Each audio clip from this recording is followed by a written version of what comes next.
안녕하세요. 앞으로 한국이라고 하는 나라에서 벌어질 일들에 대한 이야기를 좀 해볼까 합니다. 결국 제 추정이고 제 예측인 거고 맞을 수도 있고 틀릴 수도 있다라는 걸 감안하시고 들어주시면 좋을 것 같습니다.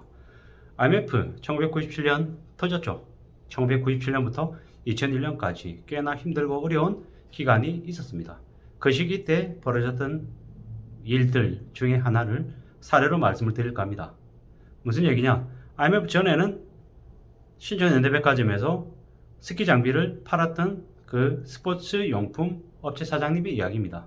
한때 매년 그 겨울 시즌을 치르고 나면 1년에 벌어들이는 돈이 4억, 5억, 7억 이 정도로 되게 큰 돈을 벌었다고 합니다. 사실상 그 겨울 시즌 말고 나머지 세 계절 동안은 놀았다고 하죠. 고작 한 달에 몇 달 정도만, 1년에 몇 달 정도만 일을 하고도 5억, 7억을 벌었으니까 꽤나 돈을 많이 버셨던 분이죠. 그런데 IMF가 터졌어요. 갑자기 사람들이 스키 장비를 사지 않고 관심이 꺼져버렸죠. 그로 인해서 그분께서 십몇 년 동안 해오던 일을 한순간에 잃었습니다. 또한 빚도 엄청나게 많이 졌다고 합니다. 그때 몇만 원짜리 상품, 예를 들어 원가가 만 원짜리 상품이에요. 그리고 시중에 판매하던 가격은 4, 5만 원에 팔던 품목을 다른 업자들이 와서 현금을 들고 한 개당 원가 만 원짜리 상품을 개당 2,000원 쳐줄 테니까 팔래 말래 라고 하면서 현금을 들고 와서 앞에서 돈다발을 이렇게 흔들면은 그분이 미친 듯이 그분에게 무릎 꿇고 물건을 내줬다고 합니다. 말이 안 되는 얘기잖아요. 불과 얼마 전에 만 원을 주고 산 상품을 2,000원에 팔다니요. 파는 순간 8,000원이 마이너스인데 그런 식으로 물건을 팔았다고 하는 거죠. 왜냐? 그렇게 해서 돈을 마련해서 메꿔야 이번 달을 견디고 다음 달을 맞이할 수 있기 때문인 거죠. 반대로 돈을 가지고 있던 사람들, 현금을 가지고 있던 사람들은 그때 돈을 되게 많이 벌었다고 합니다. 원가 만 원짜리 상품을 중국에서 가지고 와도, 일본에서 가지고 와도 만 원에 가져올 수 있을지 없을지 수십 년의 경험을 가지고 있어야 정말로 퀄리티 괜찮은 품목들을 그렇게 사오는데, 돈을 가진 사람들은 IMF 당시에는 물건은 차고 넘치고 돈은 모자라니까 그냥 현금을 가지고 와서 물건을 쓸어 담았다는 거죠. 시중에 5만 원에 팔던 품목을 원가 만 원짜리를 2,000원에 사면 어떻게 됩니까? 5만 원에 팔아도 수십 배의 이익이 생기고, 또 5만 원에 시중에 팔던 거를 29,000원, 39,000원에 팔아도 무지하게 많이 남기는 거죠. 이게 그때 벌어졌던 일인 거죠. 이게 그분이 그 IMF 이후에 몰락하고 난 이후에 절대로 스키 장비를 쳐다도 안 보는 이유라고 합니다. 그 이후에 월드컵, 2002년 월드컵, 히딩크의 월드컵, 세계 월드컵 4강 진출했던 그 추억이 있었죠. 그때 그분은 그 채권자들이 가져와서 집에 있는 온갖 가구들을 다 쓸어가는데 조그마한 TV 하나만큼은 몰래 숨겨서 남겨댑니다. 그리고 그 TV를 끌어안고 단칸방에서 꽤 오랫동안 TV만 보면서 미친듯이 살았다는 거죠. 그리고 그분이 친구들 만나면 병원 가야 되니까 2만 원만, 어디 가야 되는데 택시비가 없어서 10,000원만, 이런 식으로 구걸 아닌 구걸을 하면서 살았다는 거죠. 거의 세상이 무너지는 것 같고 그냥 정신을 못 차렸다고 합니다. 그러다가 우연히 자신을 그래도 기분 좋게 봐줬던 한 분이 골프공을 배달하는 일을 맡겠다는 거죠. 그래서 그분한테서 그 일을 받아서 골프공을 골프장에 납품하면서 그렇게 생계를 꾸렸답니다. 그리고 그분은 지금 현재 어느새 골프공을 취급하는 스포츠용품 사장님으로 또 변신해서 살아가고 있죠. 그분의 얘기를 들으면서 참 많은 걸 느꼈던 거죠. IMF 당시에 그분이 방만하게 무리하게 사업을 벌렸다라기보다는 IMF라고 하는 생각지도 못한 일들이 그렇게 생업을 망가뜨렸던 거죠. 어쩌면 그 당시에는 누구나 다 그럴 수 있는 일이지 않았나라는 생각이 드는 거죠. 물론 앞으로 벌어질 일은 이런 일과 조금 다를 수는 있습니다. 하지만 IMF 당시에 1억을 가지고 10억짜리 건물을 살 수 있다는 얘기가 거짓말이 아니었듯이 앞으로도 그와 유사한 일들이 벌어질 것 같습니다. 지금 금리가 1.5%, 한국 기준금리 말이죠. 그리고 5월 26일이 지나면 1.75가 됩니다. 연말이 되면 또 남아있는 금리 인상할 수 있는 회의, 금리를 올리지 말지 결정하는 회의가 4번 남아있잖아요. 이번 5월 26일 빼고도. 그 4번의 기회 동안 0.25%씩 다 올리면 연말 되면 2.75가 되는 거죠. 저는 사실상 남아있는 5월달 말고 남아있는 4번의 기회 또한 다 올릴 거라고 생각합니다. 그렇게 해서 연말이 되면 2.75를 만들 거다라고 보는 거죠. 내년에는요. 내년에는 또 얼마나 올릴까? 대략 추정하는 건 내년에 4에서 4.5%까지는 올릴 거다라고 보는 거죠.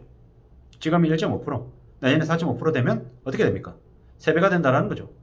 이러면 무리하게 빚을 진 사람들이 몰락할 수밖에 없다라는 거죠. 저도 2008년에서 2012년까지 고작 1억 5천을 빌렸을 뿐인 건데, 이 고작이라고 하는 표현은 제가 그 돈을 감당할 수 있을 만큼의 능력이 된다는 의미가 아니라 지금의 대출 금리가 매우 사람들이 대출 받는 금액이 매우 많다는 걸 의미하기 위함이니 오해하지 마시고 들어주시면 좋겠습니다. 1억 5천을 빌렸지만 이자로 거의 90만 원 넘게 냈죠. 월. 그러면 뭐 반대로 생각해 보자고요. 1억에 한 60만 원 낸 거잖아요. 근데 앞으로는 어떤 일이 벌어질까요? 앞으로 1억에 70만 원, 80만 원, 심하면 100만 원 내는 일이 벌어질 거다라는 말씀을 드리는 거죠. 그게 앞으로 닥칠 현실이라는 거죠. 그러면 무수히 많은 사람들이 몰락하지 않겠냐, 무너지지 않겠냐라는 말씀을 드리는 거죠. 적자 가구, 대한민국의 350만 적자 가구는 4,600만 원 1년 벌어서 4,500만 원 원리금 갚는데 쓴다고 합니다. 그게 지금 현재 시중금리를 기준으로 해서 계산한 거죠. 조금 지나면 4,600 벌어서 원리금 갚는데 6천 써야 되고 7천 써야 되고 8천 써야 될지도 모르는 일이다라는 거죠. 이러면 어떻게 되겠습니까? 그냥 잠자는 시간, 서너 시간, 남은 시간 전부 다 일하는 시간으로 뒤바뀌는 거죠. 원래 하던 일은 당연히 하고 투잡, 쓰리잡, 포잡 그 이상을 하며 살지도 모른다라는 말씀을 드리는 거죠. 뭐 새벽 배송이다, 아니면 물류센터에 뭐 이렇게 뭐 되게 많은 이커머스 온라인 쇼핑으로 인한 그런 물동량들이 많아지면서 그쪽 일자리가 늘어나는 거죠. 근데 그게 정규직으로 풀타임으로 급여를 많이 주는 일이 아니라 뭐 단기간으로 언제든지 쓰고 버릴 수 있는 그런 류의 노동이 되지 않을까라는 생각을 하는 거죠. 그러면 앞으로 그 일자리들을 사람들이 못 채울까요? 채울까요? 채울 것 같죠? 왜? 앞으로 불황이 심해지고 빚이 많아지는 빚쟁이들이, 빚을 진 사람들이 어쩔 수 없이 그 일들을 하게 된다라는 말씀을 드리는 거죠. 꽤나 살벌하고 꽤나 무서운 얘기라는 거죠. 그냥 조금 이렇게 대출 내가지고 빚 내가지고 벌어지는 일들이 아니라는 거죠. 영끌이라고 하죠. 영혼까지 끌어모은다고 하죠. 영혼까지 끌어모으면 어떤 일이 생깁니까? 나중에 쓰러지는 거죠. 떨어집니다. 빚을 내가지고 투자한다라는 거죠. 비투나 영끌이라는 표현 자체가 애시당초 시작할 때부터, 설계할 때부터 그 사람들을 지옥으로 떨어뜨리겠다라는 작정을 했다라는 게 아닌가라고 의심할 수 있는 거죠. 동학개미라고 이름을 부르죠. 동학개미. 물론 동학정신, 동학운동에 대한 그런 명분이나 사명이나 의식 같은 것들을 폄하하려는 게 절대 아닙니다.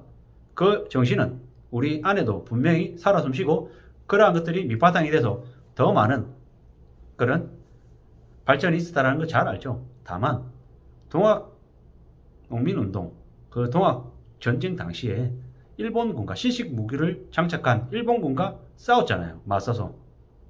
결과는 동학농민운동에 뛰어들었던 대부분이 몰살당했죠. 죽임당했죠. 반대로 일본 군인들은요, 중상을 입은 몇 사람들 뿐이었다라는 거죠. 왜? 애시당초 시작부터 게임이 안 되는 싸움이었기 때문인 거죠.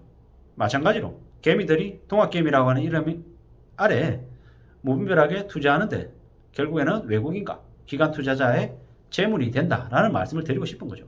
앞으로 IMF가 실제로 다시 오고 있고 1997년부터 2001년까지 벌어졌던 일이 한 3, 4년이잖아요. 그러면 앞으로는 어떻게 될까요? 앞으로는 꽤 오랜 기간 동안 5년에서 10년가량 길어질 거다, 벌어질 거다라고 보는 게 맞는 얘기인 거죠. 앞으로 주가가 지금 현재 2,500, 2,600인데 어떻게 되겠습니까?